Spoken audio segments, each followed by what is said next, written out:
Hey everyone, we're live. This is Arsenal Fan Circle Thursday night. We're happy. We're happy. Arsenal did the unexpected. Mid gulp, we're happy, Ryan. Hey, since you're gulping there, I'm going to go to you first. Jekyll and Hyde Arsenal. They can't win North London Derby, but they turn up and somehow beat Liverpool, the champions, 2-1. We had three shots in the whole game. We're so efficient, Ryan. We scored two of them. I think your definition of turned up and my definition of turned up are two completely different things. Because Well, I don't know. I just only a little bit, slightly. Yeah. I Only didn't slightly. watch the game live, so what does he know? I watched the game live. No, I said Ray didn't. Oh, you didn't? Oh, boo. Tony's trying to out the host here. Yeah, I wasn't Yeah, able to see the game live. Don't watch, Tony. It's not a highlight. So he's starting off with like a bang. I saw the highlights. That's why the four of you are going to tell me everything about the game. What we did good, what we did bad. Go, Ryan. Oh, let's see. So Midfield sucked. cliff notes here. We put 11 players in the field. Van Dijk decided he wanted to honor our best player in Squadron Mustafi or Kolasinac. I don't know which one he was trying to imitate. He did that, and then I don't know who threw the ball in for Liverpool, but that was really cool. No, but seriously, I think we did press fairly well. Lacazette got into some interesting situations, so I was excited. I hope Rohan was excited too. He kind of did a better job moving up the field, so I was happy. And when I saw the starting 11, I was actually a little I won't say happy, but I was excited because I think Reece Nelson offers us more balance to the team. I think Aubameyang and Pepe do not. So, and on top of that, let's face it, I don't care what Tanner says. I wish he was here. I could fight him. But Man City's our more important game. So I was happy Ceballos got arrested. I was happy Aubameyang got arrested. So it was nice to see this type of balance. But I mean, we didn't really do anything, so it was kind of a moot point at that. But yeah. Yeah, and we have Sam in the chats as well. He's saying, "Please don't say the win was deserved." LOL. And Sam. I don't think that win was deserved, but we should have dropped points at Leicester. We should have dropped points. So it was kind of I guess you'd say the VAR gods kind of look giving us a 20 under the table. I don't know, but yeah, no, we didn't play well. Let's break this down. Rohan, Jekyll and Hyde Arsenal. We're losing games we should win, and we're winning games we shouldn't win. Yeah, that's true. I mean, we moaned after the Leicester game. We moaned after the Tottenham game. So we should be happy now. And I'm delighted with 3 points. We haven't beaten Liverpool in 5 years. We didn't go in there with our first time beating Klopp, everybody. Everyone should be first time beating Klopp, and the first time in 10 games. We went there with not much confidence, and to pull off a result is great. Now regarding the game itself, like was Tottenham's win deserved? It wasn't deserved. The previous game, right? We did mistakes. What happened in the Liverpool game was that we pressed and coerced a mistake out of Liverpool. It wasn't like the Tottenham game in which we just gave them the ball without any pressure. So as much as people want to point out that that we were gifted those goals, we have to keep in mind that we pressed them. If you look at the second goal especially, the way we closed down with Nelson going forward and blocking off one pass and then Lacazette coming in and anticipating the other pass, that was brilliant. I mean, if Liverpool would have done that, like everybody would have been raving about it. So why not with us? And I'm just trying to be positive here and tell you the reality of it. For the first 20 minutes, we were under the cosh and we could have been easily, like we were one goal behind, they could have sliced us through again. In that point, I think Xhaka lost Pane. He looked behind second. Mane was gone. I don't think he ever had him. I don't want to say he lost him. Yeah, he never had him. So that happened, but then 20 minutes in the second half, we played decently well, and then we had a chance to put in a third as well, and we defended well. There weren't too many clear-cut chances that they had, and Martinez did the rest. In extra time, he pulled off a world-class save to keep us, in a winning scoreline. So all in all, I think it was.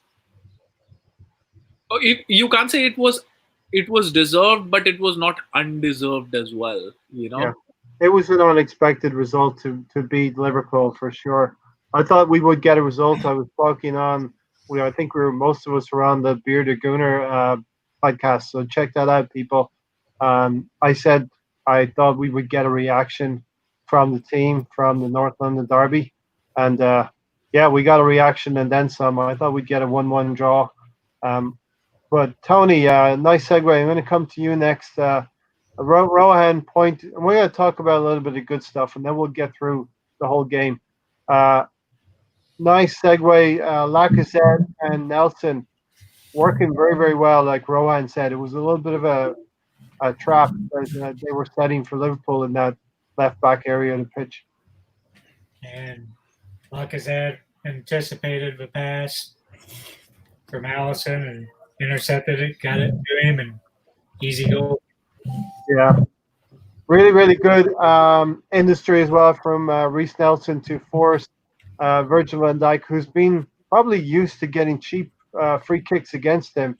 All you got to do is look up at the referee, and the referee's going to blow the whistle. Well, it didn't happen this time.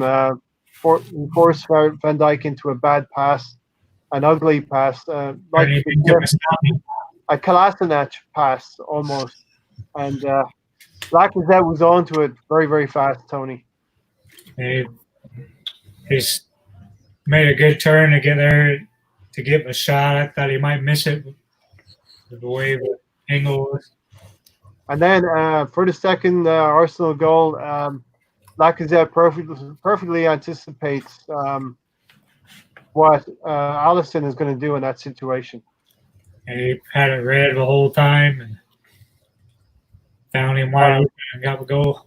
I think all of us had our mouths open like Jurgen Klopp as well at that moment. Like Roa and Alonso, we were like, is this really happening? You know what I mean? Jurgen Klopp couldn't believe it, and the Arsenal fans couldn't believe it.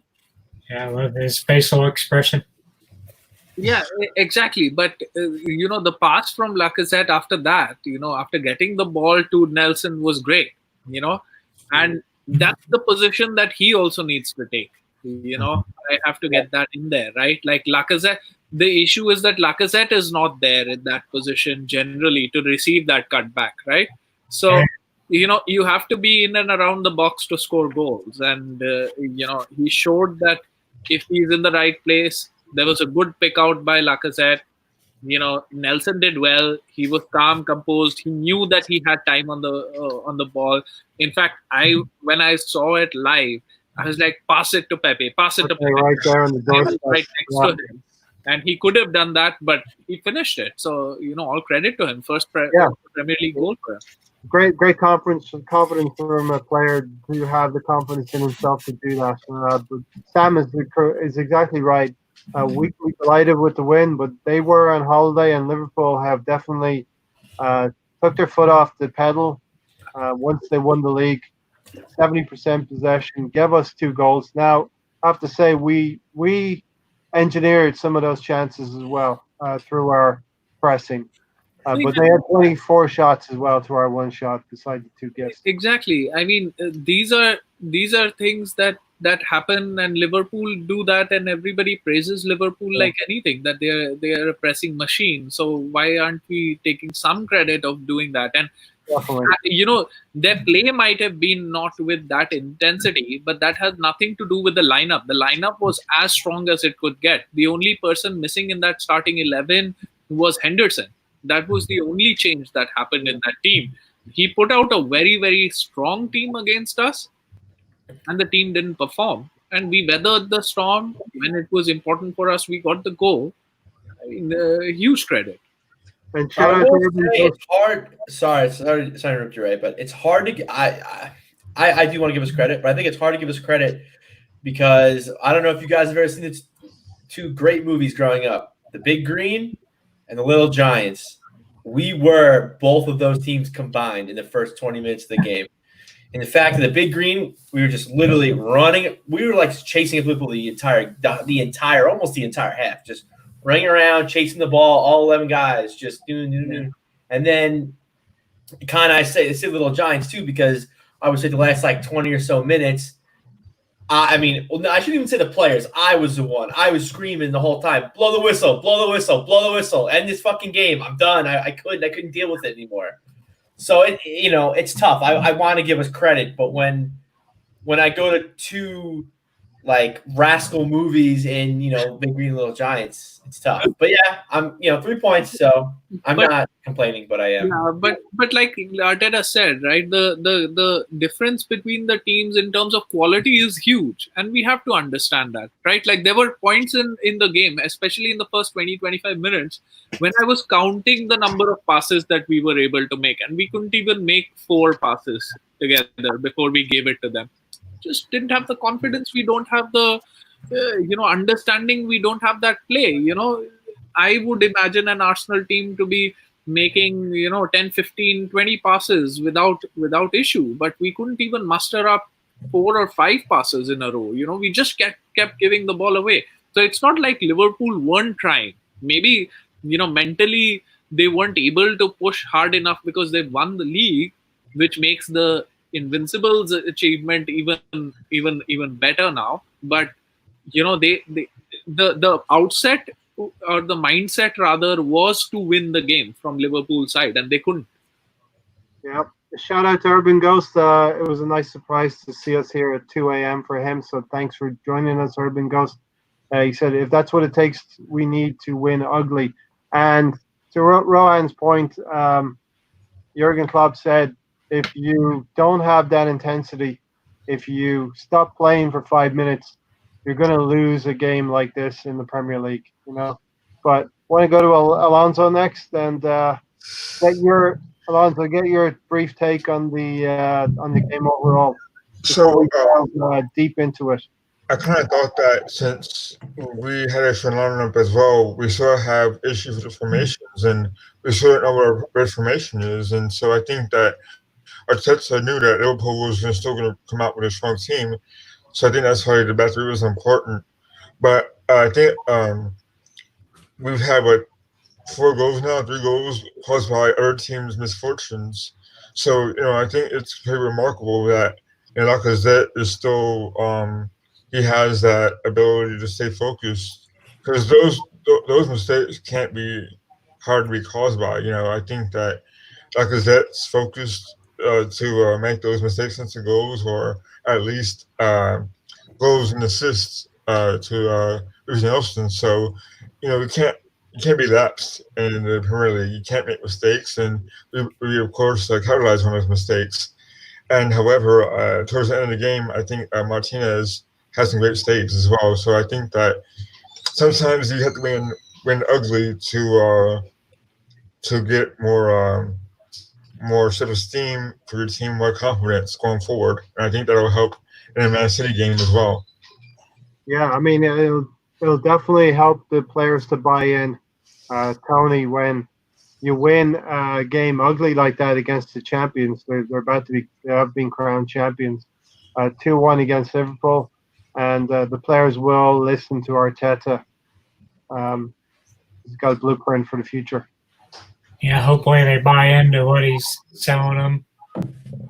It's the type of win we needed, being down and getting the points. And going on to your Jekyll and Hyde assessment, from losing positions, we've gotten 18 points. And from winning positions, we've dropped 21 points. Yeah. Well, we picked up some points from a losing position, Rohan, against Liverpool. So swings and roundabouts a little bit, right? Yeah, I mean, when we have a lead, we can't hold on to a lead, and now, we sort of capitalized on after going down. So, this is football, right? This is what we love, but we need more consistency. Once we go up, we need to be resilient. I love the defensive showing from our side to keep them at bay. Although they had shots but they weren't clear cut chances. Not a lot of them. They had 5 shots on target compared to our 3 or 2. Willock should have had another one. So in terms of that, there's not so much difference. Yeah, Ryan. If Willock had not had that chance and we scored 2 goals from 2 chances, that would be the second time that we have done that this season. I'm not saying that's a good thing. I'm saying we scored 2 goals twice off of only 2 chances in 2 games. I mean, I'll let the stats speak for themselves. I mean, yeah. I mean, you have those games, and then you have the games against Leicester, when in the first half you have so many chances, but you just can't bury them, right? So, you get some, you don't get some. So Ryan, let's get into the first goal of the game. Then we talked about what Arsenal did right, but let's talk about everything that Arsenal did wrong. And I'll start off.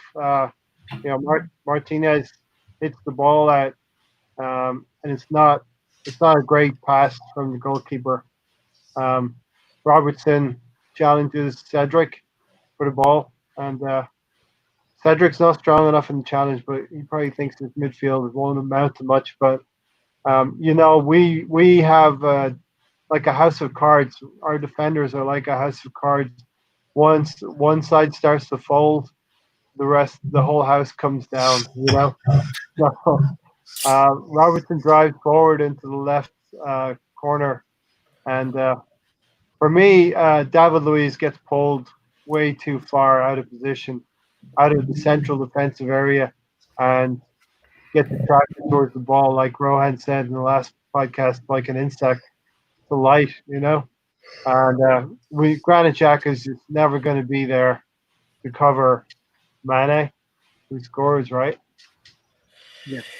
I mean, for me, I think it was more of Cedric should not have challenged that ball. I think it was going to Robertson, and I think he made it a pretty pointless challenge, and he got kind of hurt in the process. I think Robertson kind of needed to die a little bit. And then play goes forward, whatever. Cedric is now out of position for this play, and Xhaka I actually, going back to what you're saying, talking about Luis, I give Xhaka the blame on this one. I mean, I think this is a goal where we all just enough players fuck up to where you probably can't blame one particular person. But I'm blaming Xhaka just because I want to. That goal doesn't happen if David Luiz keeps his composure and stays on the it doesn't happen. Xhaka saw Mane making the run and he decided to ignore Mane making the run, and then Mane was gone and he's like, oh, whatever. He didn't seem to care. So I feel like if Xhaka, kind of waved at him, maybe did something. Or even said, hey, Luis, there's a guy coming, or said something. He didn't say anything. Watch the replay. He didn't say anything. He looks at Mane, then he gets caught ball watching, and then Mane is gone, and he just still and then he's gone. He realizes he's gone, and he doesn't really seem to care. So okay, and then boom, Mane puts it away. So obviously, it's more tactical than that. Obviously, the Luis thing happened too, which didn't help. But layman's term, that's kind of how I saw it. But like I said to begin it, I think that there was just a lot of things that we kind of messed up, and just also too we had it coming. Like I said, we were chasing them around the pitch, so it's only a matter of time. There's no defensive leadership. There's no cohesiveness there, Ryan. They're all playing as won a Premier League, so that's leadership now. What? Was he the captain of that team? I don't even know. He definitely wasn't. But who? Luis, when Chelsea won, was he? Yeah. I'm not even. I don't know. Rohan, was he? I want to say he was, but I don't know. He was. It was John Terry, I think. John Terry wasn't on the team then. Or Lampard? Was he? Yeah. I don't know. I want to look it up, but I doubt I'll find it. But I have no inclination to look that up at all. Right.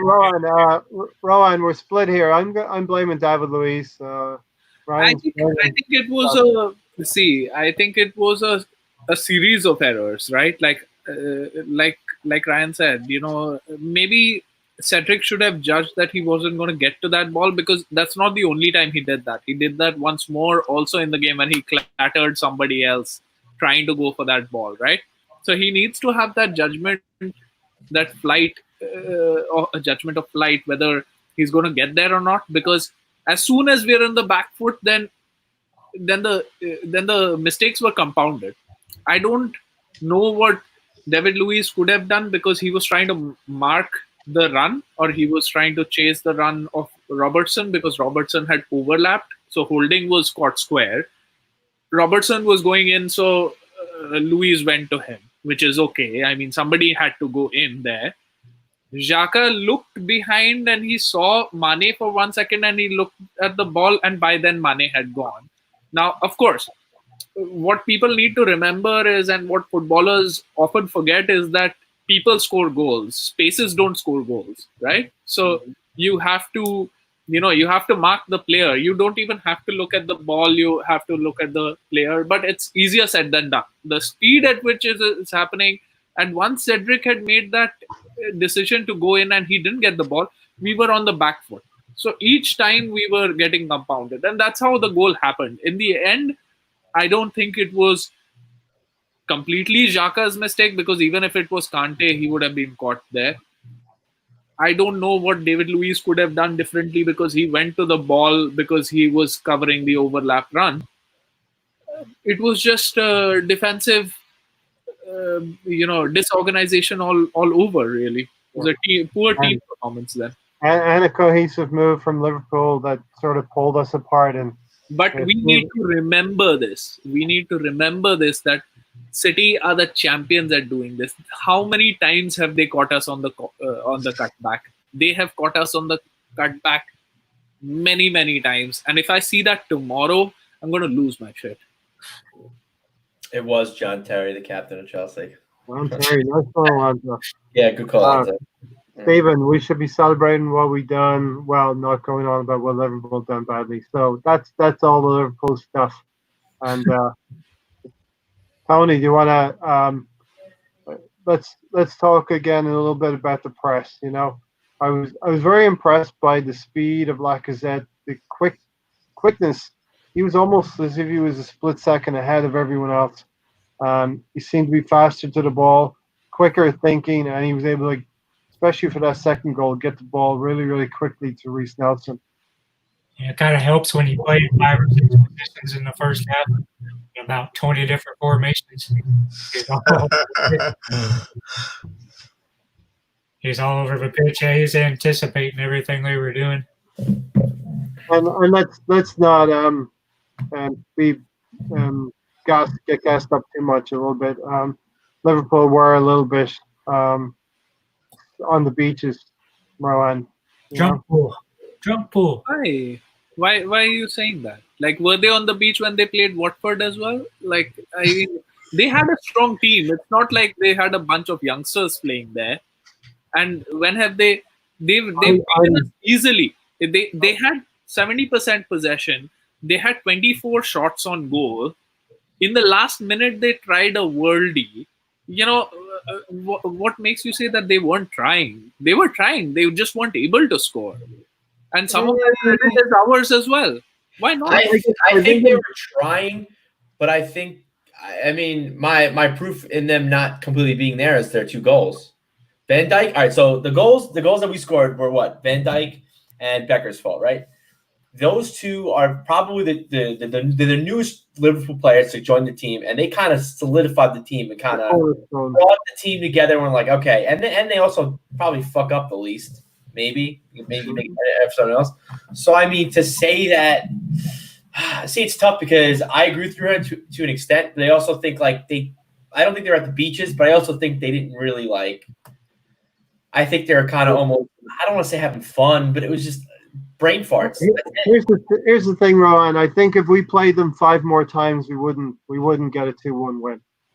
No, of course not. Yeah. So that's where I'm coming from. But maybe if we play Brighton 5 times, we might win 3 times out of 5.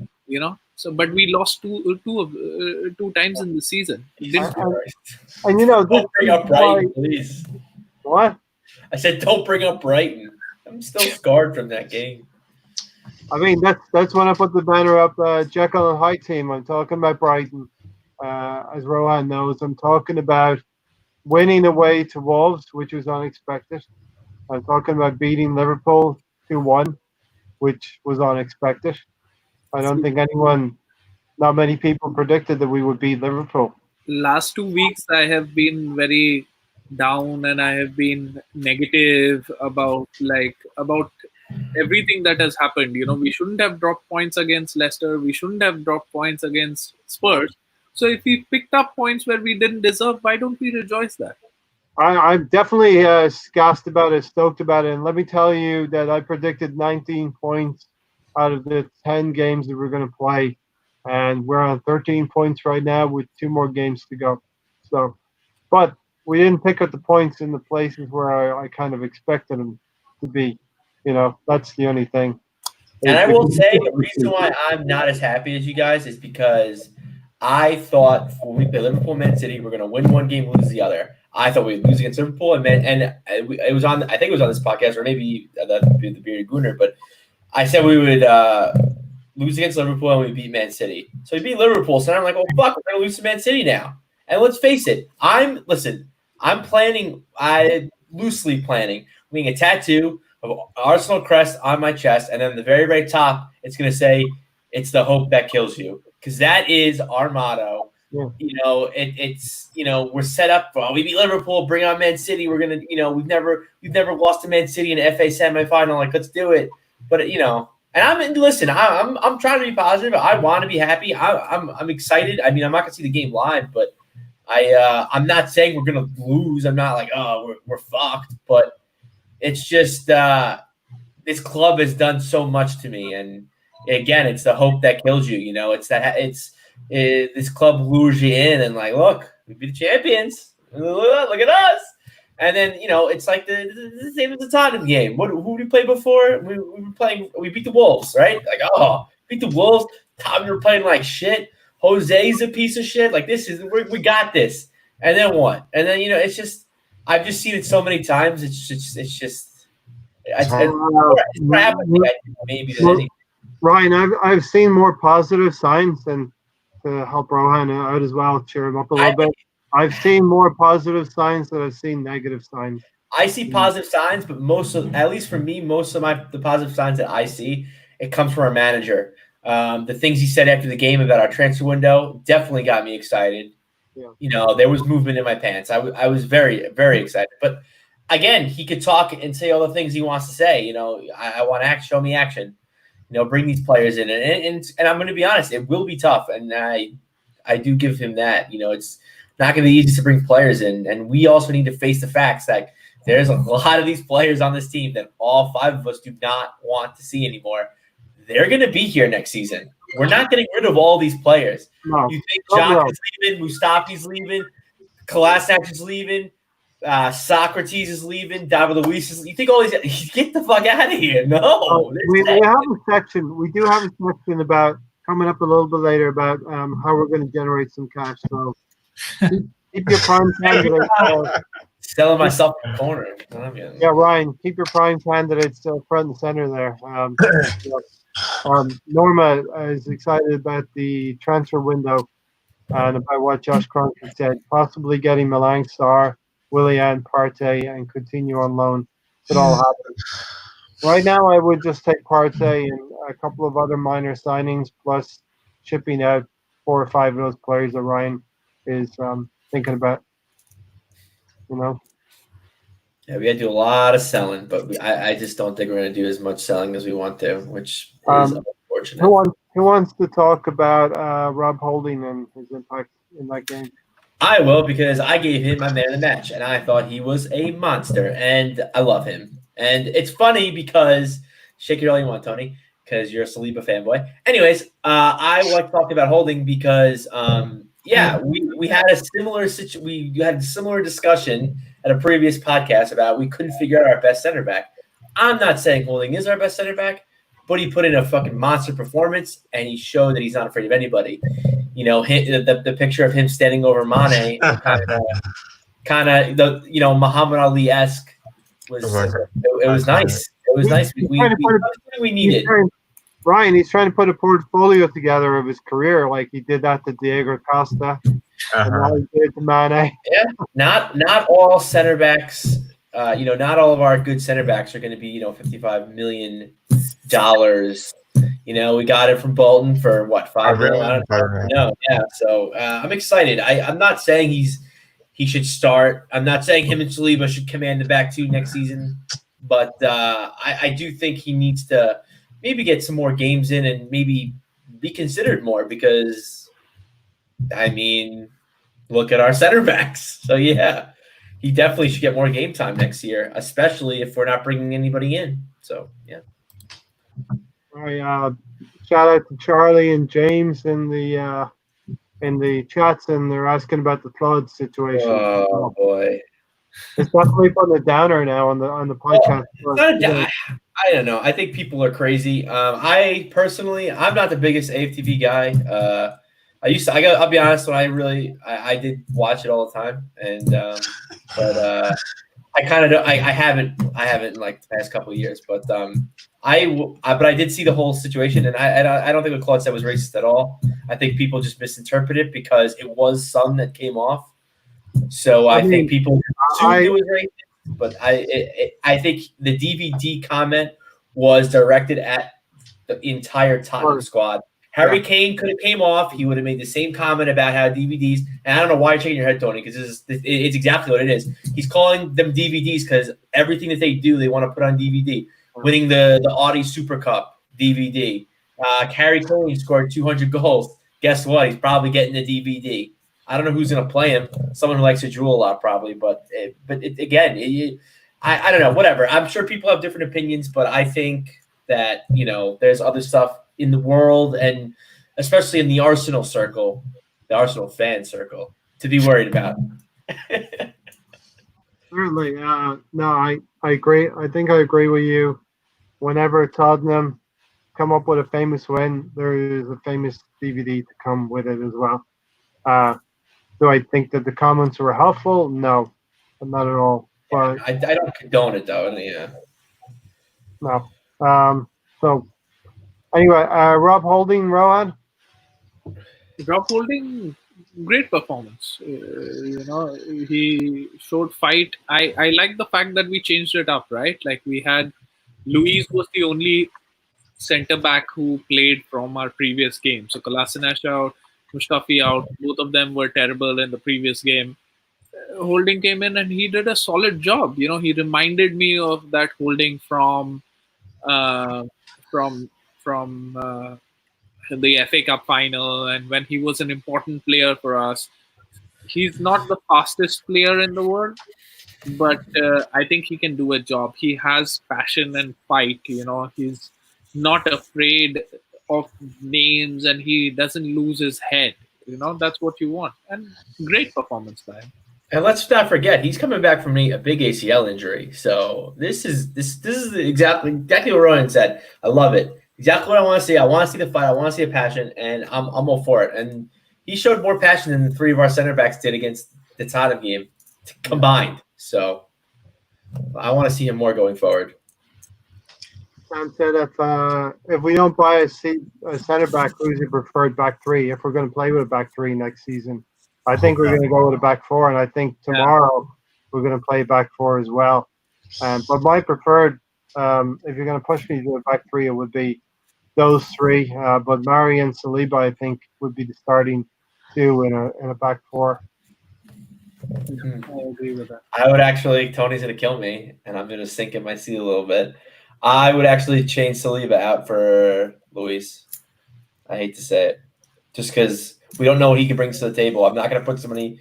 I'm not going to put my preferred back three to be someone who's never played a minute in the Premier League. And let's face it, Luis has experience, and I think we need the young guys to build this team and to move forward. And because let's face it, I guess I've said this a million times. I'm going to keep saying it.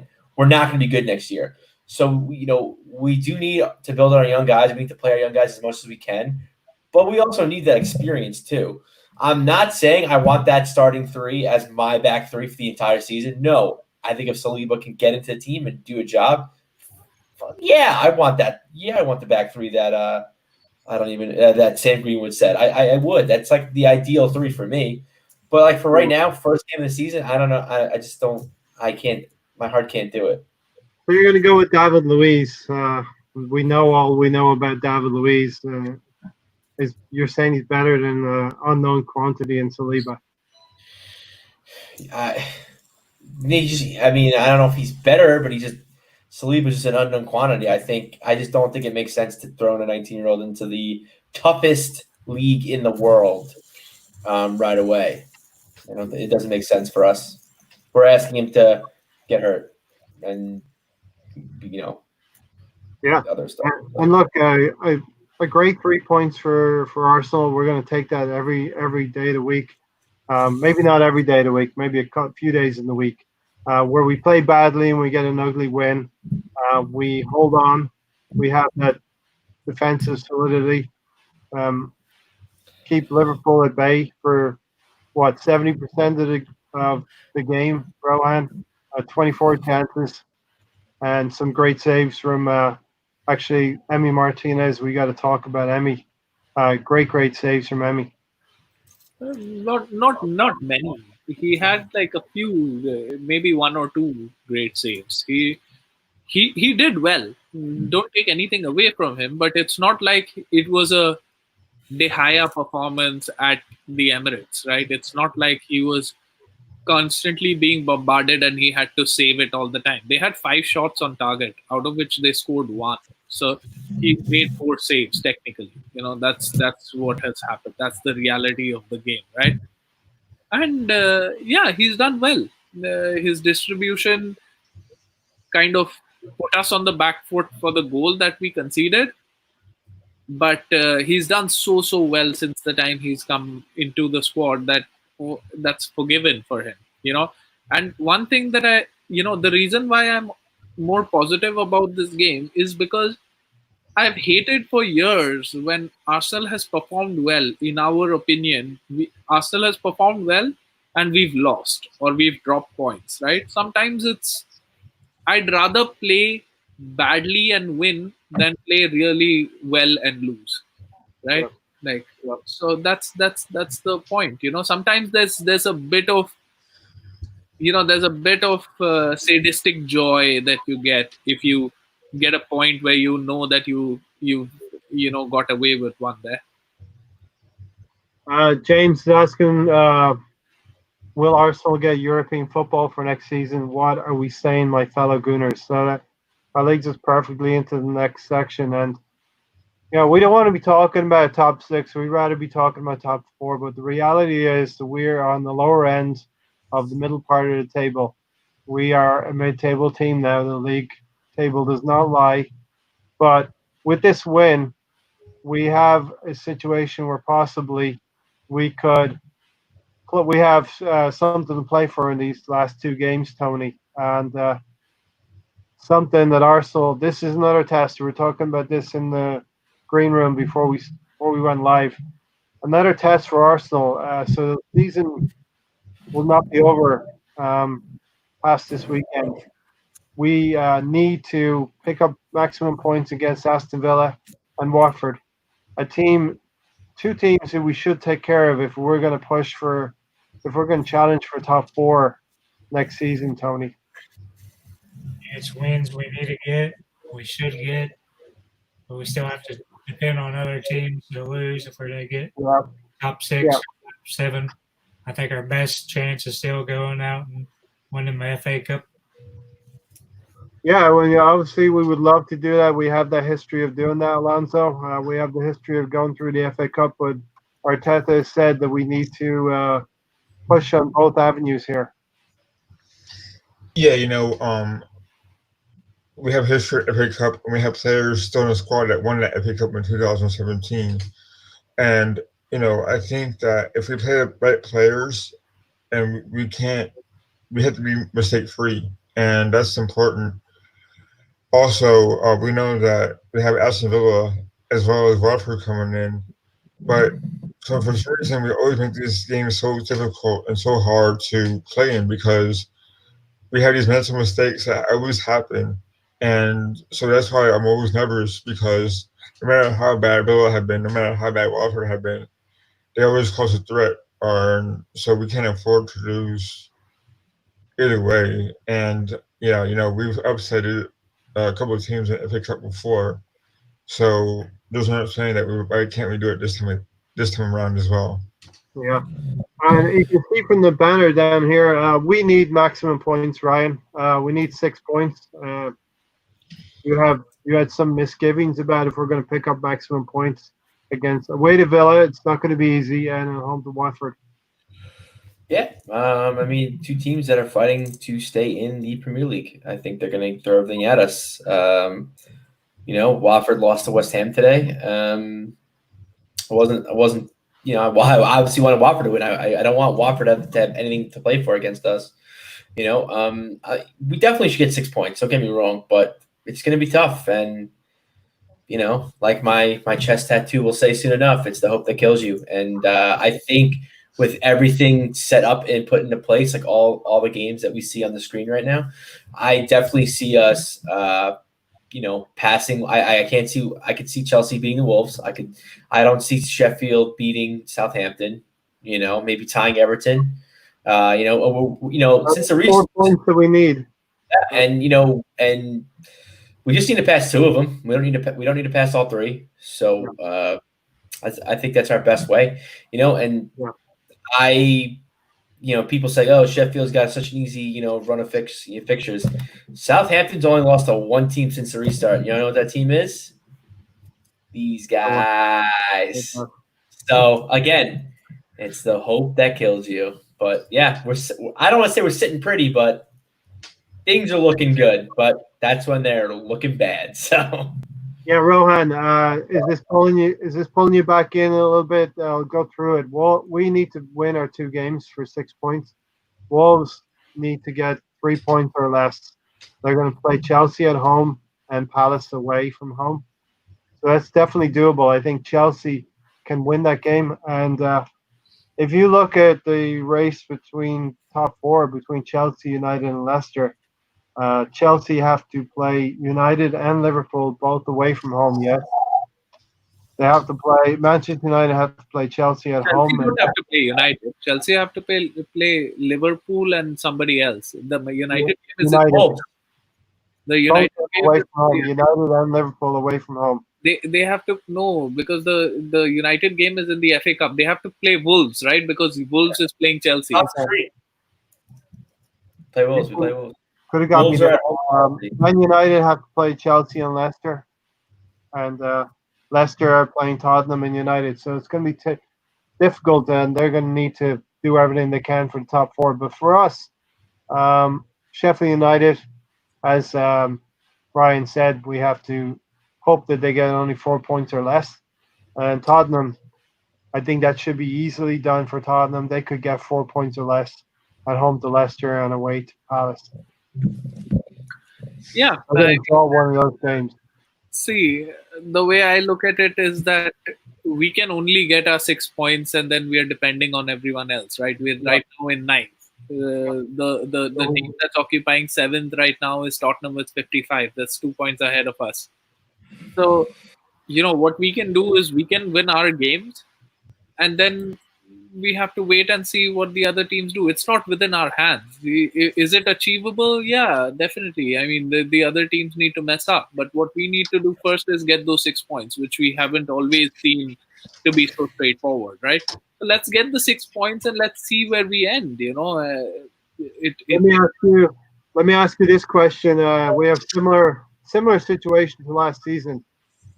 Do you feel more comfortable? Well, it's top 4 race to last season. Last season, I felt that the run-in was much easier, like in the sense that we had 6 games, and eventually we had to win just 1 more to make it. We didn't win anything in the last 6, or we won 1 or something like that. Question I want to ask you is: do you feel more comfortable with Arteta as coach than Emery as coach in the same situation? Yeah. Definitely, I do, but the difference is that at that point it was in our hands. We had the easy run in to get the points, and we could have made top four.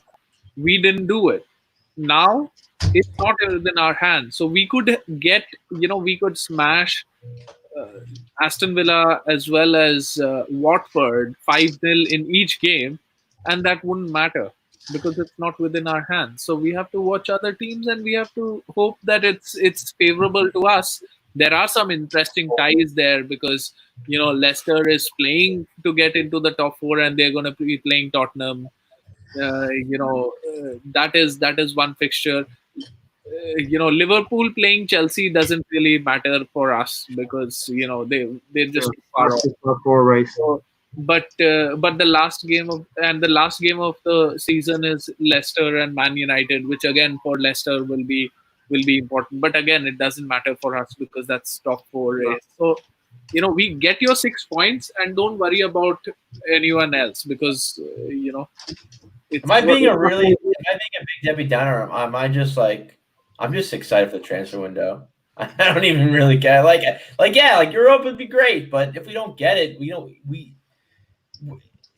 I honestly do not see our team winning the Europa League next year. I mean, yeah, we get the extra money, cool. Whatever. It's not about winning the competition. Yeah, it's not the money. I get it. I want to bring people in. I want to get rid of people. Yeah, I don't care. I want to bring people in and get rid of people. I'm looking forward to that. I want to see I want to see heads roll. You want to put them on the chopping block. Yeah, I want to see heads roll. Roll Black Book of Doom. Yeah, and William comes in. All right. If we get the 6 points, it's great. If we get in the Europa, then fuck yeah, let's party, and then we'll bring our own party in, a Thomas party, and Party. I just want to see heads roll come transfer window. So let's do it. Tony, these two are not cooperating with me up here in the top row. So. Behave, you two. Rohan, I'm just kidding. Rohan's like, what'd I do? I'm getting you in trouble, Rohan. Take me through those scenarios there on the banner right below you, Tony. It's definitely doable, right? Wolves can drop 3 points in those 2 games. It's doable, but like Rohan said, it's not in our hands. I completely understand that, but maybe I'm a little bit more optimistic. I'm not a deluded gooner. I'm an optimistic gooner. And that delineation is becoming more and more as we go on, Rohan. See, optimistic means that we will win both of our games. That is optimistic. Now, because that's not a given for us. Now, Correct. whether somebody else will lose and whether we will jump 2 places to get into 7th place when we are 2 points behind with 2 games to go, I wouldn't bet on our chances there. If we get there, very good. If we don't, it's not like it's the Champions League, right? It doesn't hurt me so much. Rohan, being optimistic means beating City and then beating Chelsea and or United in the cup final. That's optimistic. That is optimistic, right? I mean, my friend's a Chelsea fan, and I guaranteed to him because he already sees himself in the FA final. He thinks they're going to blow past Man U. I told him, I go, listen, if we beat Man City, and I'm putting it out there, if we beat Man City tomorrow, we're winning the FA Cup. We're not losing to Chelsea. We're not losing to Man U. We beat Man City. That trophy's as good as ours. I actually think Manchester United are a very dangerous team right now, the way they're playing. Yeah. Listen, they tied Southampton. We beat Southampton. But they're not. But Man United aren't spectacular either. So No, I think Chelsea and Man U are probably the top 2 teams. Like since the restart, they've been playing the best. But they have a lot of question marks. They have a lot of weak spots. Chelsea's defense could be more shit than ours. No, I lied. It's definitely not. But it's really bad. And Man U. They get all the calls. If they play a game where they don't get all the calls, anything could happen. But and with Man U too, they have certain players playing really well. I don't think as a team, I don't think they're playing too well together as an 11. I never really rated Martial either. I still don't think. I think he's overrated. I loved him at Arsenal, but that's for another podcast. Hey, Alonso, James asked the question on a side note, who's staying up in the relegation battle? Is 3 points difference between third bottom and the next team above. My personal opinion is the teams that are in the bottom three stay there right now. I say Bournemouth stay up. The Bournemouth will go above Watford, you believe? I believe it's Bournemouth that stays up. Yeah, because I think we will beat Watford on the final day of the season. Watford have City and then Arsenal to play. Like Watford, yeah. They're toast, right, Rowan? Yeah. But you know something like it's crazy how Sheffield United have been playing so good this year, and I kind of want them to be in European football. I mean, I don't know. It'd be kind of cool to see them instead of us. Oh, okay. do well. I mean, considering where they came from last year, yeah, I don't know. I just I don't give a. I don't want to. to. I hate cursing so much, but I don't give a fuck about any other team besides us. Right, focus on us. But they're right. I don't give a fuck. They're competition. The way I see it, they're just another team that we got to beat. All right, I won't ask you the next question then. Oh, what is it? No, I kind of want to know. Look at Spurs' last two games and look at our last two games. Can we jump above Spurs? And that is not the criteria for our season. But for us to rebuild, we have to start finishing above Tottenham in the league. They've got Leicester and Crystal Palace. We've got two easier games. Leicester need to do a solid. They need to basically win out, win well, play well, and then win. And they can do it. Leicester, don't doubt Leicester. And in fact, in the top four race, I'd be happy to see if Leicester is in there. And United after all of their momentum and after all of their form, if they finish fifth, I would like to see that. Super funny. Yeah, all those United fans getting gassed, Yeah, exactly. Right? In Europa. I actually have a United fan who's a friend of mine who's from work as well. So, yeah. I would be funny though. I would have to laugh. I did tell him that Southampton game would come back and bite him a little bit because losing 2 points there was in reality the fixtures that Leicester has, they are to play United and Tottenham. I think Leicester will drop out and United will just get in, but it might just come down to that last game, Leicester and United, who wins in that one, right? Like, so essentially it doesn't matter. The next game doesn't matter. If Leicester beat United in the last game, they've got a better goal difference, they probably, and they'll qualify. So.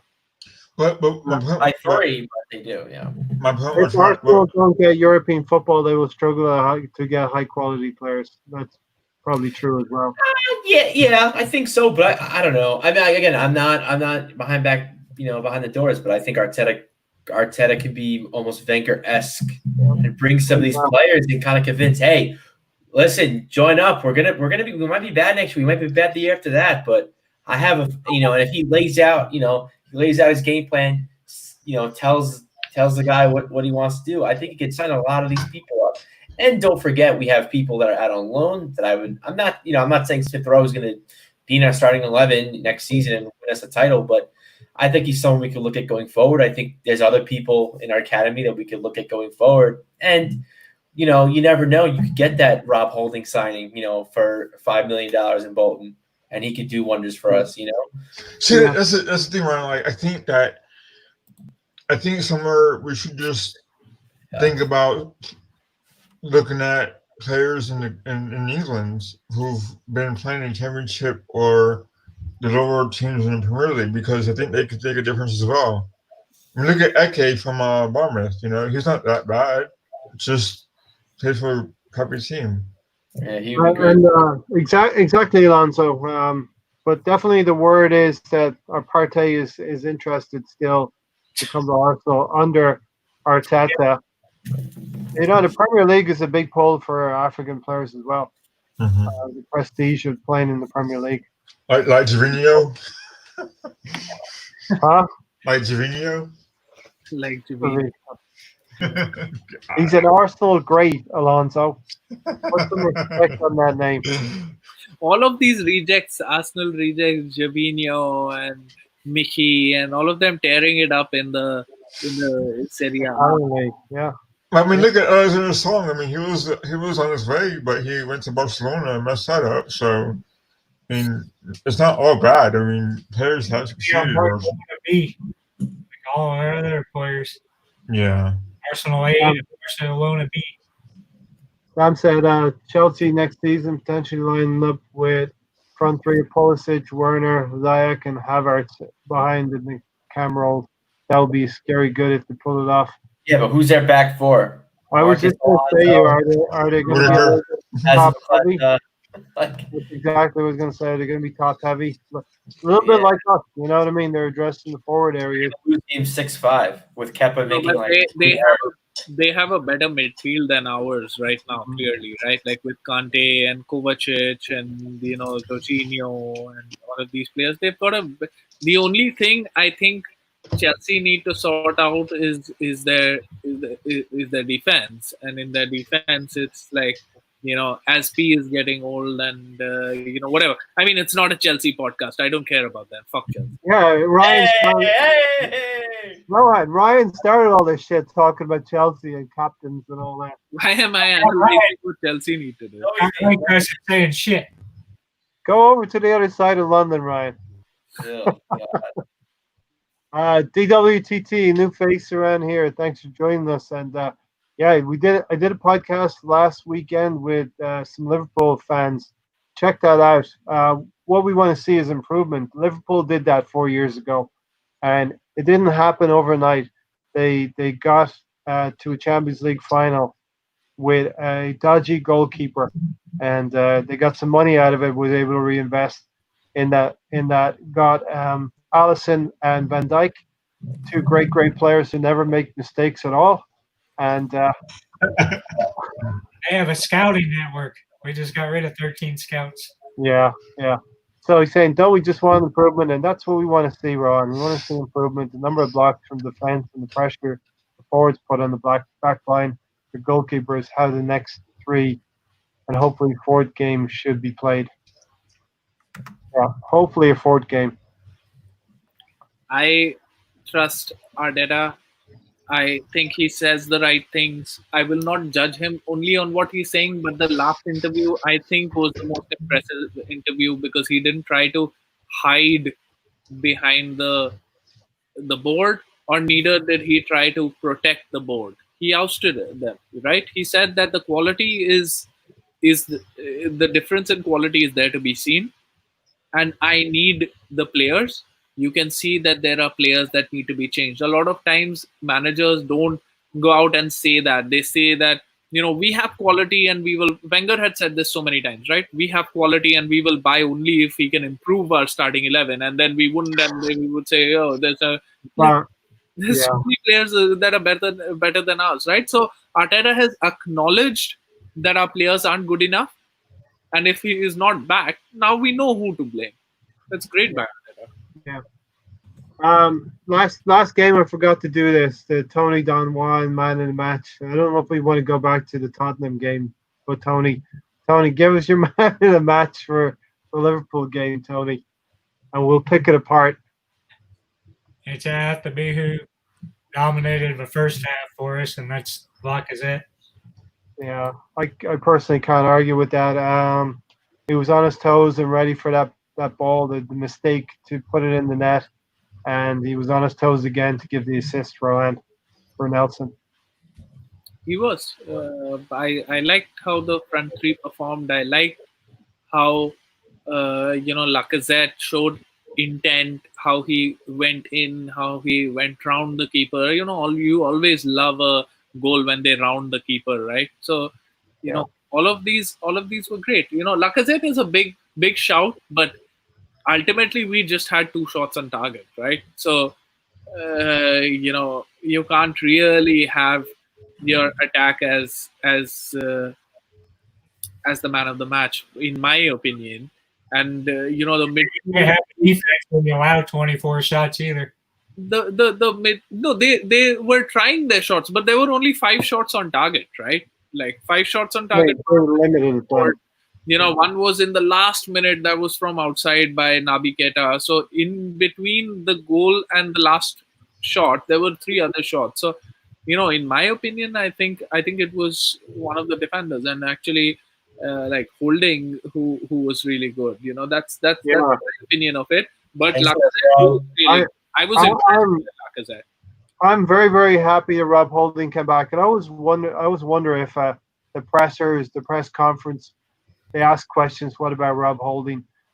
Surely Arteta's not restoring Rob Holding to the starting lineup because of the press conference post Tottenham. What about Rob Holding? In fact, in Southampton, he was the best player. Like, I mean, he got the man of the match in the Southampton game, and he didn't play after that for some reason. And he's played again, and he had a man of the match performance. So, I'd love to see him tomorrow. I don't want to see Kolasinac in there. Yeah, we'll get into that one. A big section coming up in a little bit. The FA Cup semi-final preview. Ryan, we talked about this before. Martinez continues this form for the rest of the season. Does he start next season? There's a discussion there. I'm going to go on record. The player in form should keep the jersey. Simple as. If he's performing to a high standard, he's not making mistakes, there's no reason to change. Wait, so you think Martinez should start next season? If he can, yeah, why not? Yeah, I mean, every season, the start of every season, there is a reset button. There's got to be preseason games. Maybe he's proved me wrong every step of the way, and I think I'm just bitter now to where it's like, okay, when's this Martinez experiment done? I like what he has to offer. I could see us. I don't know. I ideally in a perfect world, I wouldn't mind us, maybe selling him for a decent amount of money. We need players. I mean, it's tough with Leno being hurt, and if he gets hurt, we have Matt Macy, who hasn't even stepped onto the field for us, as a first team player. So I don't know, but I'm never gonna go against Leno. You can't make me, and I won't. And I'm gonna throw a temper tantrum and I'm gonna tell you to hold my breath, and I'm not gonna breathe until Leno is the starting goalkeeper. All the little child shenanigans that they do, I'm going to do it because I love you, Leno, and I will never let you go. Alonso, Leno or does Martinez keep the job for you? I would say Martinez because he's done well. I mean, he's done more than you expected of him. So I think that he's really a hot hand. He might not continue with it. He's more than deserving of it. So why give up on him? So yeah, and Arteta set the goal down, not 3 or 8 or 10 games. You got to do it for a consistent period. So Emmy's not making any mistakes for me. Tony, don't do it. Tony. Go with a hot hand. is it going to be a clean sweep or 4-1 here? Emmy Martinez or Leno? It will be a clean sweep because I wasn't a big fan of Martinez. I saw him in Daisy. He made mistakes, and I did not want him here. But he's not done anything wrong. In fact, he's more assured than Leno, if anything, when he's come out to collect the ball. His distribution has been better than Leno, and this is a great to have as a manager, right? When you have 2 players performing at the top level. So what I'd like to say is that I wouldn't mind either one starting. But right now, since Martinez has done so well and he's waited for his chance for so long, I'd want him to continue. DWTT, we're going to get into the next section, but we're going to address this question you have. The next section is actually about players that we are willing to sell to create a war chest for Arsenal. And we're going to talk about, I think 75 million should be the marker. So let me know what all 4 of you think about that. Sell Arsenal players to raise 75 million so we can go spend some money. But for me, we have 2 goalkeepers that are outstanding. Why would we sell one of them? I want to keep one who's a great backup to the starting goalkeeper. Rohan? Definitely, don't sell the goalkeeper. It's Arsenal. We have bad luck all the time. We send Martinez, and then the first game of the season, God forbid, Leno gets injured, and then we have the whole season to suffer, right? And then we'll think, why did we sell someone who was such an able deputy? So I think we should have two top players in each position. And if we have two top goalkeepers, don't think about selling either one of them. Keep both of them. Right. I mean, if we could play two goalies in the match, then yeah, keep them both. I know I'm gonna do the odd man out on this one. I think we should sell. I think we should sell Emmy. We should ride the hot hand until it gets us, a decent chunk of change. I'm not saying we should sell them this summer. I don't know if we should sell them this summer, but I think it should be something we look at. We shouldn't completely disregard it. I don't know. Like I said, Emmy's been proving me wrong every step of the way, and I secretly hate it, but I actually love it because he's getting us points, and if he keeps this up, he's going to keep shutting me up. So I can't really argue, but I do think there's no need for two really good goalies on our team. And when also on top of that, we have a lot of goalies in our academy that aren't. I'm not saying they're amazing, but they're showing promise, and maybe we should make room for them. Maybe give them a chance. Alonso to keep Emmy Martinez and Leno, or sell one of them. I think so. I think Rohan said it before that it's good competition between the two. I mean, when have we had two decent goalkeepers? It's been a very long time. So I think that you should keep both of them just because and then they're also good friends, and so you can't really. We've had some good ones, Brian. Right. So I mean, it's a healthy competition. I mean, if Leno comes back, if and when he does, I think it's healthy competition. Yeah, healthy competition. And somebody once said a good goalkeeper can get you 10 to 12 points this season. Tony. I would sell Martinez if somebody comes knocking with a good offer. All right, you're still in the minority, 3-2. I think so, and let's not forget. I think someone will. There are not a lot of teams in the Premier League that could say, "Oh, we have our goalie." You have maybe Dubravka at Newcastle.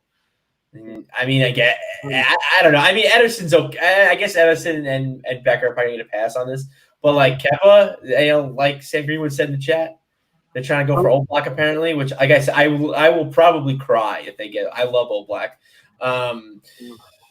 There's a lot of teams that need goalies, and who knows? Maybe a newly promoted. I don't know what Leeds. Congratulations to Leeds getting promoted, but I don't know what their situation with goalie is. But them or another newly promoted team, they need a goalie, and with everything going on with money, they may splash some cash on a really good goalie. So I mean, you really don't know. And Sheffield United's goalie Dean Henderson is a Man City loanee, so they might need a goalie. They might, what same difference, doesn't matter. So whatever. Maybe they need a goalie. When Emmy Martinez's contract is up at the end of the season, right? I'm not sure when his contract's up. I thought it was next season. Next year. Maybe next season, but he's putting himself in the shop window here. Okay, let's get to the next section. Rohan, you got a shopping list of players? I got a selling list. Huh? Yeah, that's my boy. Oh, I have a selling list. I love it. Selling list, yeah. Yeah, I have a selling list. That's Socrates for 3 million, Kolasinac for 10 million, Lacazette for 35 million, Mustafi for 25 million, Guendouzi for 30 million. That's 103 million. If we need to be competitive, we need to spend at least $150 million this time. Let's say Partey comes to us as gift from the owners. That's about 40 million, and the rest we can generate from this. We need at least one attacking midfielder, 2 central midfielders, 1 centre back, and then 1 replacement, or rather second choice left back. We need 5 of these players. And a striker. So, And players again on? and what is also very important is that we have to pay 18 million to Ozil. That's his wages. We will have to pay it anyway. just pay him off and get him off our books. That's when we can really start our rebuild. So I've named 5 players to sell. That'll get us 103 million. Sell and give Ozil his money that he's due. Let him go, and then start with $150 million kitty. Yeah, and those valuations are good. And I set the bar at 75 million. You've raised it. You have 100 million. So because just spending 100 million will not get us anywhere. We have to spend 150 million. Wisely though. Sorry. So we have to spend our money wisely. Yeah, of course. And Tony, we have to spend it in installments because that's the new thing as well. You can't just pay outright anymore. It's got to be installments, Tony. Yeah, we have to pay double what Pepe was. Ryan, so Ryan's got Socrates, Kolasinac, Lacazette, Mustafi, Ainsley Maitland-Niles, and Guendouzi. Anyone else that you would add or take or save one of them? Can we get our 40 million for Xhaka? I'll take $1 for Xhaka. Nobody is paying 40 million for Xhaka, and neither is he going anywhere. Let's just. Hey, but it's my shopping list, and I'm gonna do what I want. I know, but yeah, I really like Rohan's list. I don't see a team paying 10 million for Kolasinac. I hope I'm wrong. That's a lot of money. 10 million is reasonable. Unless he plays more for us and he puts in decent performances, people are going to be scarred by his Tottenham performance. I can't see many teams being interested in him. But yeah, like I said, I could be. I'm not a fucking team owner. I could be completely wrong. So it is. I don't want to say I don't want to sell AMN. I know he's trying to leave. So fair play, I guess. Whatever. I think maybe we can we'll probably get a little less for Kolasinac, maybe get a little more for AMN. But I'm also a huge fan of AMN, so I'm a little biased. So there was talks. Journalism in Europe isn't the greatest, but there was talks that Socrates was going to be going to my German team in Stuttgart, and I didn't know they just signed Mavropanos on a loan. So, and they're also looking at Socrates. So hopefully that I actually like that for Stuttgart. I think that's a great buy for them. If we can get rid of him, that'd be awesome. But yeah, I mean, I can't really argue too much with that. I want to sell Xhaka. Again, I will be a kid. I will throw my temper tantrum. I will hold my breath until he goes. But we'll both throw our crayons down. Yeah. I can see, honestly, I can't, I mean, if Eamon really wants to go, he'll go. But if he doesn't go, I can maybe see us selling Bellerin for, a chunk of change if the offer is right. But like I said, I don't see us selling both AMN and Bellerin. Whether we see AMN as a right back or a center midfielder, I just can't see both going in this window. Ryan, are you looking at my notes or something? Because I have Bellerin in there. I think Ainsley Maitland-Niles should be spared and Hector Bellerin should leave. And we should get a good right back, Rowan. We need to get a good right back. I think for this transfer, we can't get all the players in one transfer window, right? So we just got Cedric. We aren't getting anyone else at right back. So rather not sell the other right back that we have. AMN, for all the good work that he's done, he's not a right back. So, Bellerin has raised his game since the time Cedric has come. I don't see a reason why we should sell him unless we're getting stupid money for him. Somebody comes in with a $40 million offer, then sell Bellerin. But I don't think anybody would, and I don't want to sell him. Or if the reports, because there are reports that he doesn't want to be here anymore either, which if that's the case, you get rid of him too. I also think too, on top of this whole throwing numbers out there and selling people, we're going to be doing a lot of swap deals. I think we need to also kind of put that in perspective because we don't really know the climate right now as far as buying and selling players money-wise, just because of the whole COVID situation we got going on, kind of a big deal.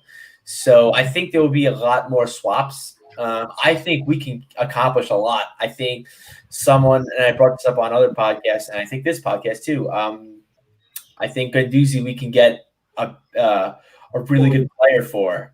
I think we can get a better how do I explain this? We could get a player worth more than $30 million that we would normally get if we had just sold him for cash. So I think we should try to maybe think about cashing in on that. You know, I don't really buy Nolan journalism, but I'm going to say it anyway. Juventus is desperate to sign Lacazette apparently. No, let's see what we can do with that. I don't know if I really want anybody. I heard the same thing from Simeone as well. Yeah, I don't know if I want anybody from Juventus, but whatever. I just think that we should kind of use our chess pieces wisely. I think we need to kind of know who we could sell for money and make a profit, like someone like Kolasinac or Socrates, like the lower tier guys that we can get some change for. But I think someone like a Guendouzi who's got a ceiling, and Ainsley Maitland-Niles who has a ceiling.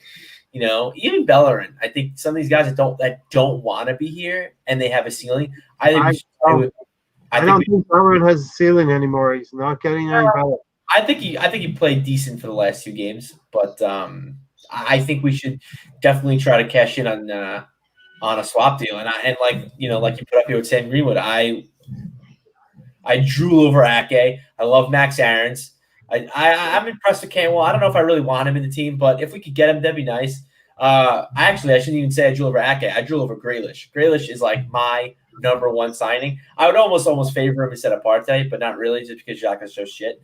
But I love Grealish. I want him in a team. He is I don't want to say complete player, but he's as close to a complete player as we're going to get from a relegated team. I would lean towards Decore there, and Max Aarons I'm not so sure about anymore, but I think there's some potential there with Max Aarons. Those would be the 2 for me. Okay, Alonso, your 5 players are you going to generate some cash with? Anything different from what we talked about? I think the rumors is that Guendouzi and some kid from Leon will be swapping deals from what I've seen. Yeah. I like AMN as well, and I hate to see him go because he's just such a good player for us, or good enough player for us. I won't be surprised if Bellerin goes because he just hasn't really matched his fitness since the ACL injury. And I want to see that Mustafi go, as well as Socrates and Kolasinac. And I wouldn't say Luis, but he's already signed. The 3 Musketeers are on everyone's list. Mustafi, Kolasinac. 5 clowns. He's got to go, but I think Xhaka stays because I think Arteta is committed to him. And I wouldn't mind Grealish coming in and the party coming in as well. So I mean, this is tough. Letting good guys, good players go like Mustafi and AMN, but you gotta do what you gotta do, And if they want to be here, then why force them to be here? It feels like we're trading in all the cards that we don't, baseball cards or football cards that we don't like, and we're trade 6 cards for two players. So that's what might happen in this transfer window, Tony. I'm like Ryan. I think there'll be a lot of swap deals. I was thinking that a few weeks ago. I was thinking swap deals, but I don't think that anymore. I think it's going to be, some cash sales to generate what we need. The only problem with cash sales is we don't know how much these players are really going to go for with the whole pandemic. I don't want to sell Guendouzi for cash when we could wait a season or 2, probably get more for him. I know he's not playing, but if you see him as an example, someone's got a really high ceiling, we're going to sell for cheap because of a pandemic. I think the Guendouzi situation will be settled in the next few weeks, whether he stays or he goes, one way or another. Yeah, I hope you're right. It doesn't look good right now. DWTT, raid the bottom table and relegated teams. They can play right away. Do that. We need to do that. Yeah. Something we don't do though, Ryan. I know, because our recruitment is. It's funny. Negotiating for cash is something we're terrible about as well. I just feel like we like using these agents, and these people that Edu and Signelli know, and we want to kind of see what's out there, and go to Spain, go to Germany, go to Italy when we have pieces right in our backyard, and Grealish and Ake, and I think we should just You're gonna get William and Coutinho instead. yeah, God, stop! Don't tell me Oh that. no, not William. Any Jeez. final words, Rohan, on our transfer business? Brought this podcast down, Tony. Congrats. Get Partey, get attacking midfielder wise. I like Grealish. Grealish captains his side, and he's been captaining it for a while. So he can be a leader in the team. He carries So good. Aston Villa. I would really like Grealish. He put the team on his back this season. I know they're getting relegated, but Yeah. he's in the Premier League, and he did it in the Championship last season too. Put the team on his back. Guys, I can't say enough good things about him. And he's good looking, so that's good. I like Decore as well, but I sometimes wonder why he spent so much time at Watford and whether I don't want him to be another Elneny, right? Like I don't think he will be. He's better than Elneny, but that's the thing. But I mean, if they were to sign tomorrow, if I heard that they signed Partey, Grealish, Decore, and Ake, I'd be happy with that. Yeah, Sam is saying the pandemic doesn't seem to have cooled down the market as well. That the reported bids are still not a lot less than what you would think. Rohan, I'll stay with you for the FA Cup semi-final versus City, and Arteta's gone on record as saying, we can't defend for 90 minutes. We have to be a little bit on the front foot. So, taking what he said there, and obviously we have a history to uphold in the FA Cup. Well, let's not fool ourselves. It's going to be Manchester City, and it's not going to be easy. Manchester City right now are belting teams 5-0. Just to remind everyone that don't think that this is 2017.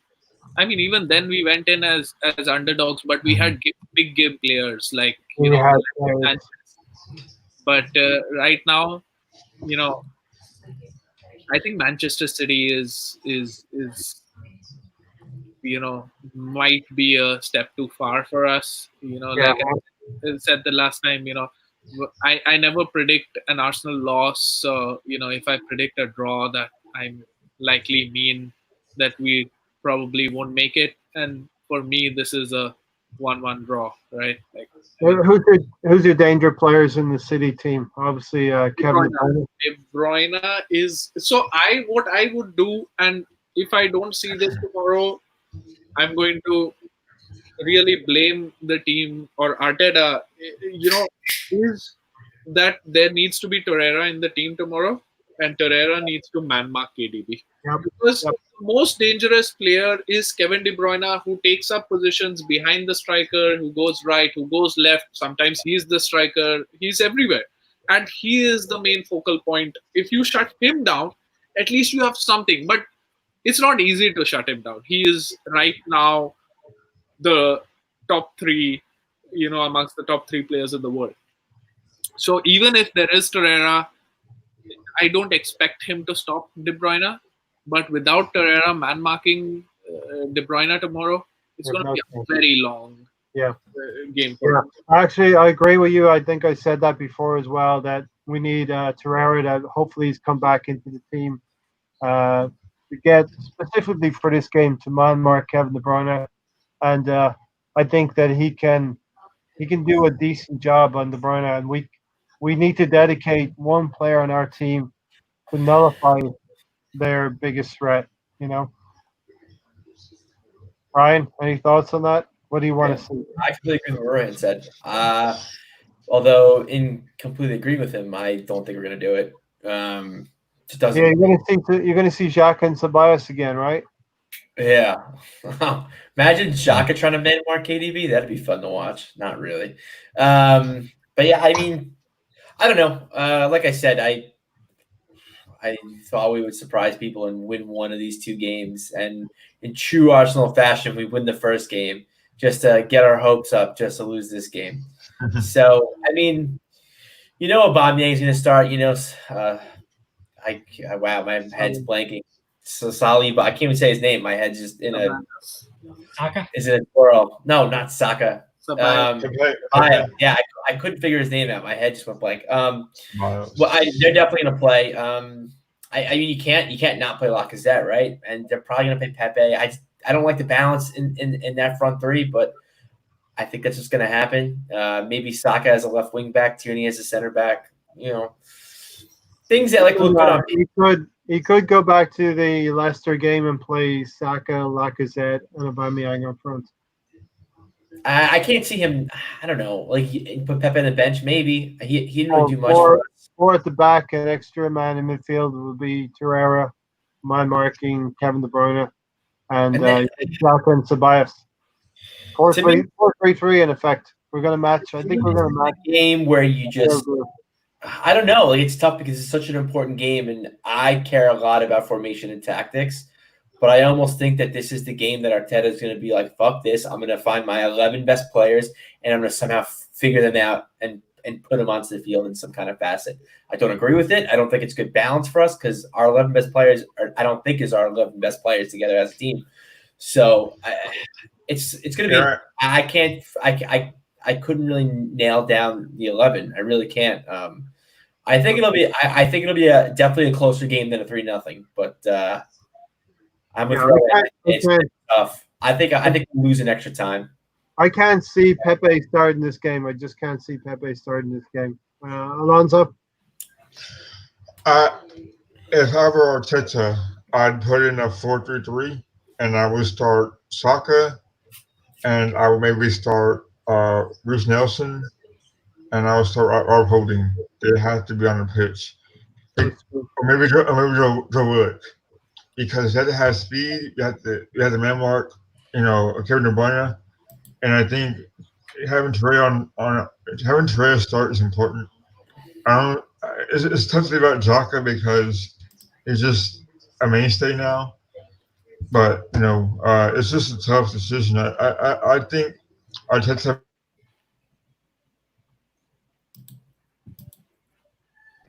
Frozen. Now he's back. There. Do you think Arteta?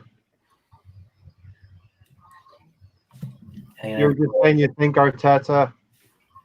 Fill in the blanks, everyone. I think Arteta's gonna have a tactical do a job on Pep tomorrow. Yeah.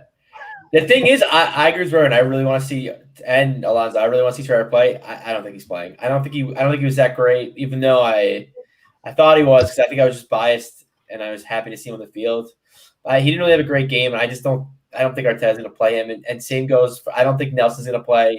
I don't think Willock's going to play. Maybe, I can see maybe he'll sneak a Willock on there, but I really can't see him and Torreira playing. Not that Ryan, but I just. But do you play a 4-3-3 or do you not change the system?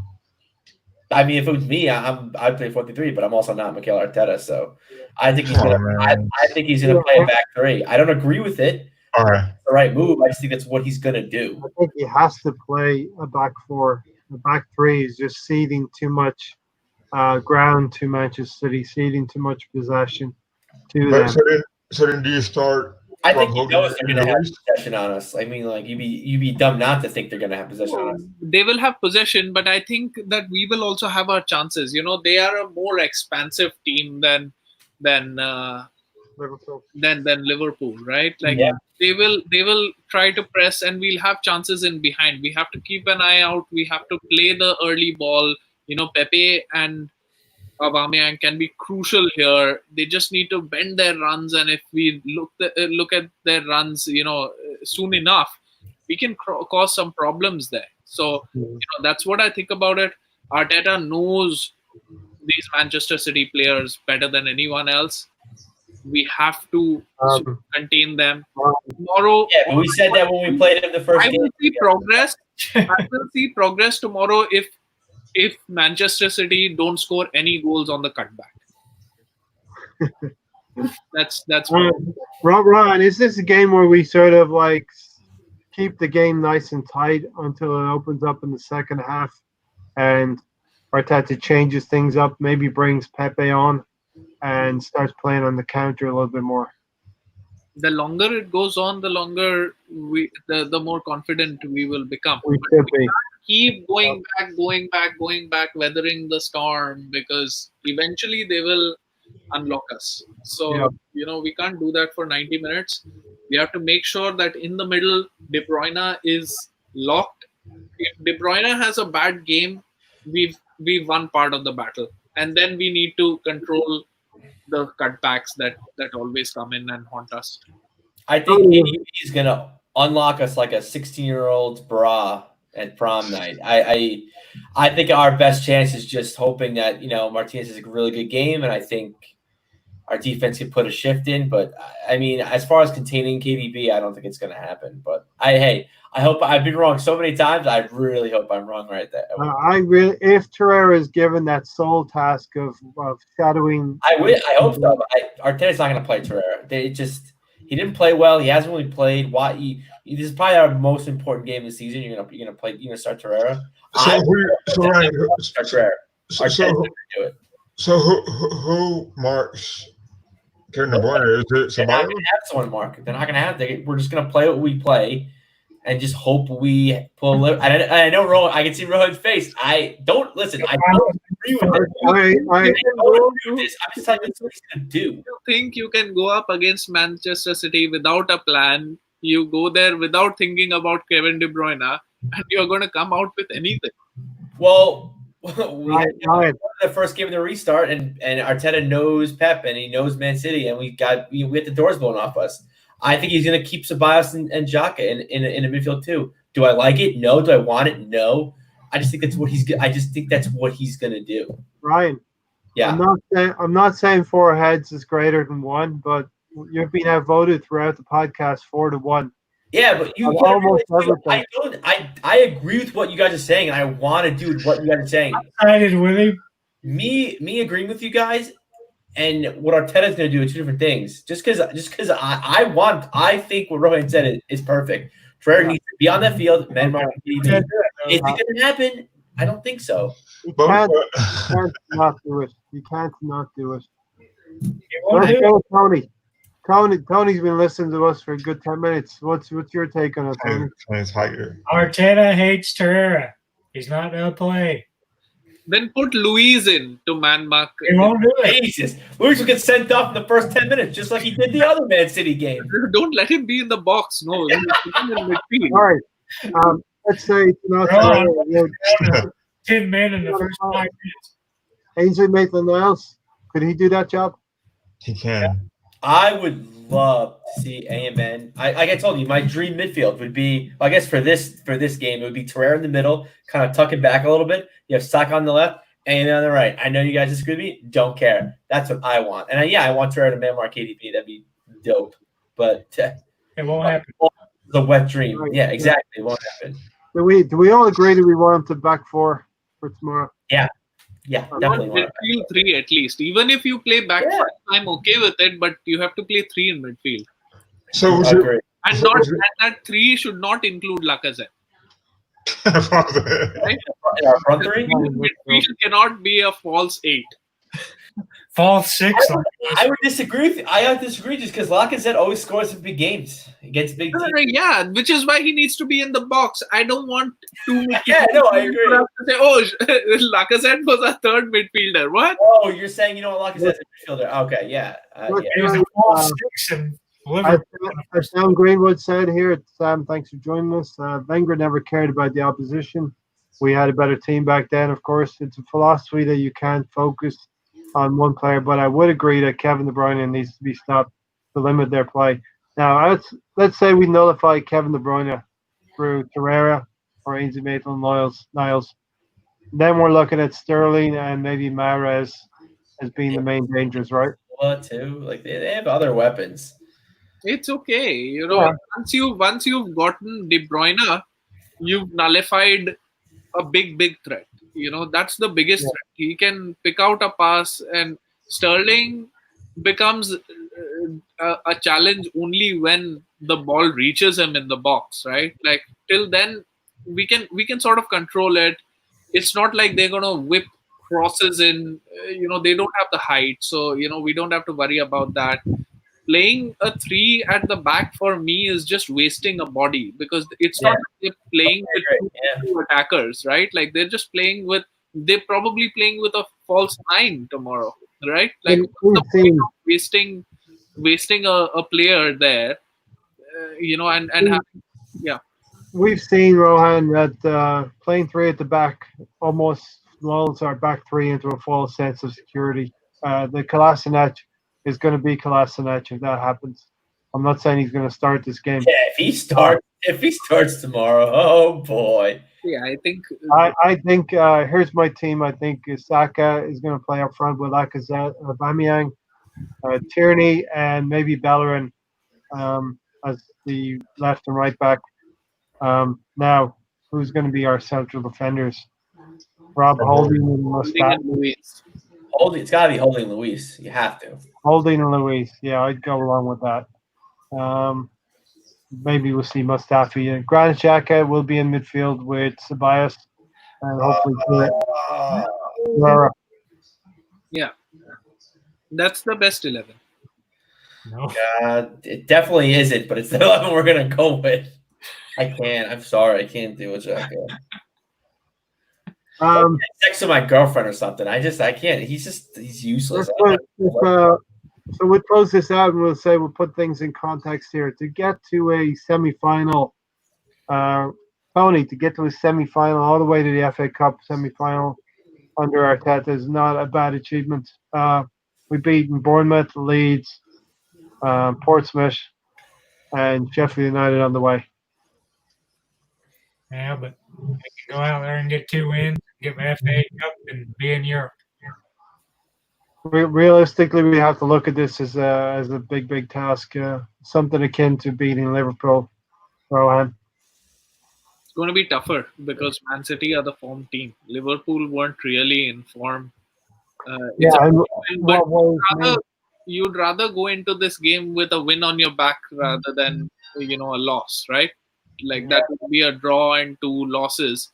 That would have shattered our confidence. We weathered the storm. I said already, Liverpool was a dress rehearsal for Man City. We have to defend correctly. We have to have a game plan. We have to attack wisely. We have to, when we get the ball, sometimes we have to keep the ball to relieve the pressure from our defense, and no more cutbacks. Cutbacks are a running thing. It's so simple. And then the next day, there is some training video of Man City that appears in which they are doing the same move. And you feel like a jackass that you conceded that goal. One thing that worries me a little bit, Rohan, is the wide open spaces of Wembley as well. I don't think we'll be able to cover. We won't be able to defend for 90 minutes on Wembley's surface. We're going to have to play. We're going to have to hold on to the ball as much as we can. Alonso, the semi-final versus City. How do you think it shakes out? I think it's a tough task. Of course, we're dogs, but we've been in a situation 3 years ago, and never thought we'd win. So I think that with the lineup that Arteta has to put out, it has to be the best 11, right? So, and have some backup on our bench as well. So I think there's always a chance. That's the 11 for this game, right? Yeah, we have to think positive. It's a tough task, but at this age of football, anything can happen, and so we have to think for the best. And I think we could do it. It's gonna be hard, but we've been wrong before. But I think we could pull it out. I mean, there's hope. I think Arteta's been here before. I think so has Xhaka and so has Holding. So they know what it takes to win the FA Cup, and we'll see what happens. Yeah, Tony, that experience might help us tomorrow. I don't think it's a matter against the opponents we're playing, but I was like Ryan, I thought we'd win this game and lose to Liverpool. Now I'm thinking the other way around. Ryan, the importance of Lacazette in this game. Yeah, he scores against big teams. I hope he can do it. I think our best. I don't want to say our best bet, but I'm hoping for a Laporte slide tackle on Lacazette, gets him sent off, gets us a PK We go up 1-0 and defend defend our asses off. That's in a perfect world. But hey, I mean, yeah, Lacazette's big. He's huge. He needs to be in the box. But I also, in a way, I want him to do a little bit of work outside the 18 too, if he can, because he's a hard worker, and I think he can get his foot into some tricky spots. But with that being said, he tends to do too much. He tends to ball watch too much, and he tends to chase the ball around the field way too much. He just, he needs to be in those positions because we can't rely on Aubameyang for everything. Rowan, in a game tomorrow where we have to have a little bit of luck and things go our way, Arteta's got to use his sub right in the correct way as well. Yeah, a Pepe off the bench. If you can take heart even if you're just one goal down going into like 60, 65, 70 minutes. You can take some. Don't get outplayed. If you concede the first goal, weather the storm. Don't concede a second right away. I don't want to see that. That goal that we conceded. Probably it was the League Cup final, right, in which Mustafi just got pushed and then exactly right. Like those silly errors should not happen. If Man City are a better team. We don't expect to win tomorrow. We don't have no divine right just because we are the Arsenal that we should win tomorrow. But what I want to see is that we have played as a team. We've tried our best, and Man City have carved us apart. I'm okay with that, but not that we've made silly errors and we didn't stand up for ourselves, or we conceded once and then we panicked and then we conceded again. Don't do that. All right, what I really want to see from Arteta, which he hasn't really done since he's been our manager, is I want him to keep the opposition guessing. I want him to kept guessing. I don't want like-for-like subs. I don't want Pepe to come on for Saka and I want to see some movement around in formation, some fluidity, and just maybe you bring Saka on. We don't know who's starting, but let's say you bring Saka on, you take off Xhaka, or you bring on Reece Nelson and you take off Kolasinac. God, I hope that never happens. I hope Kolasinac starts. But I'm just saying I don't want to see like subs. I want Arteta to have Pep react to our subs. I want Arteta to have Pep react to what we do. Because if we don't, the game's over. We need to keep Pep guessing.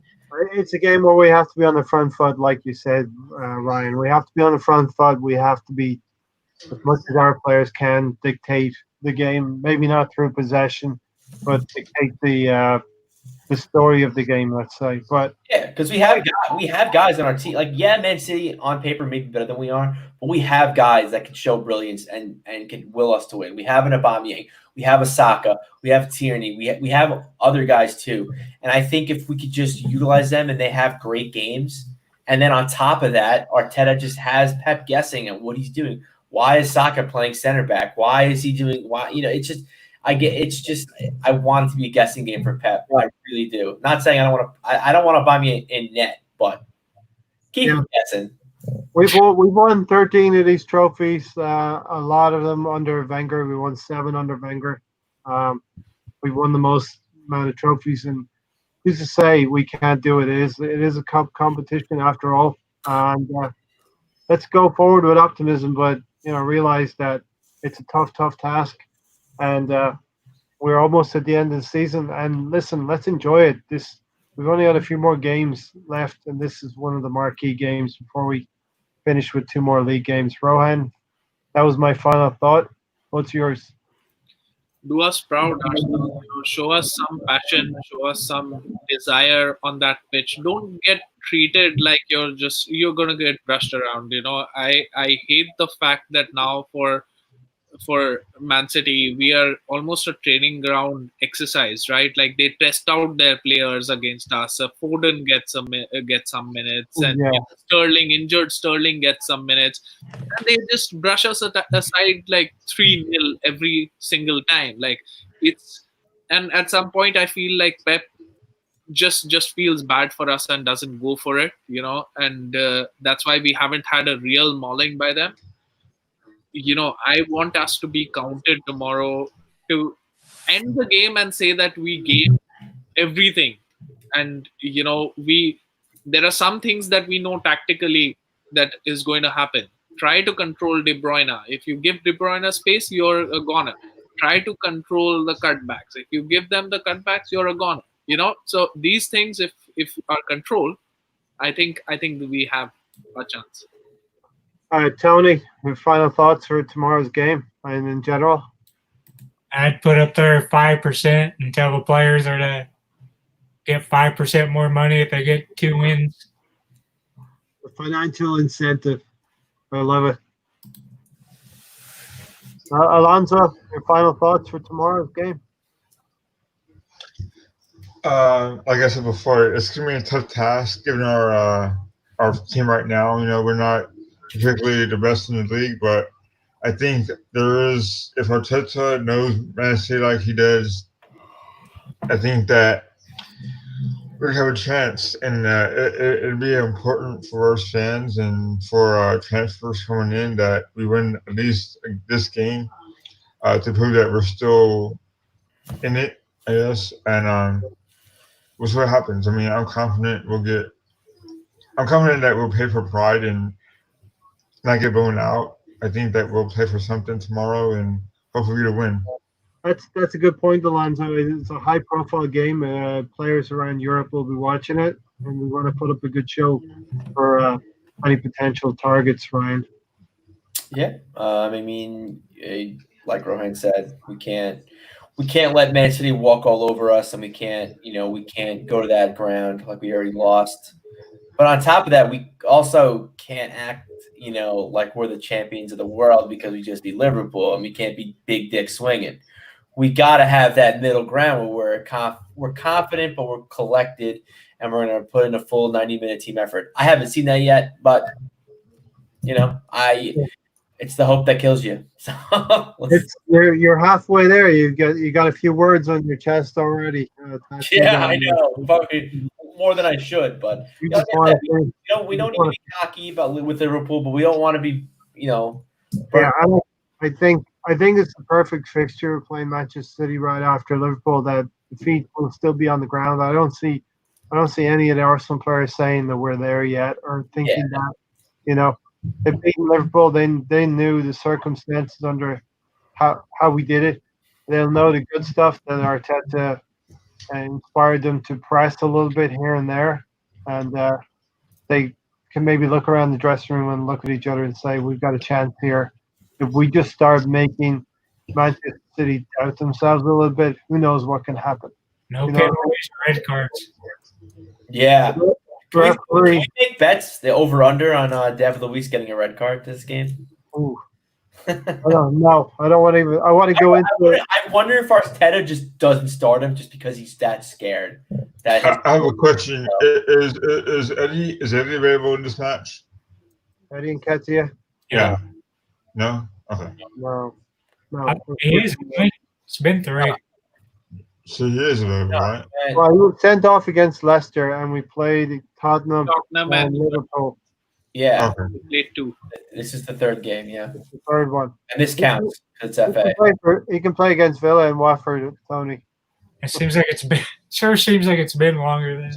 I know it's very. It's perhaps for another podcast, but it's very disappointing when you see mirror images of the same tackle being treated differently with the Liverpool game on Saka, But listen, we're going to get out of here. Thanks, Rohan, for joining me tonight. Ryan, thanks for joining me. That was an eyebrow wave. Okay. Thanks, Tony, for joining me. Alonso, thanks for joining me. And let's enjoy tomorrow's game. We always go into this. I remember against Chelsea, they were going for the double. Yes, it's a different team, but we can still dream a little bit. And Ryan, it's the hope that kills you. Just know that. It's the hope that kills you. Yeah. Come on, you Gunners, up the Arsenal, and I guess this time tomorrow we'll know what happened, okay? Oh, God. Thanks for joining me, everyone. Take care, everyone. Thanks for watching.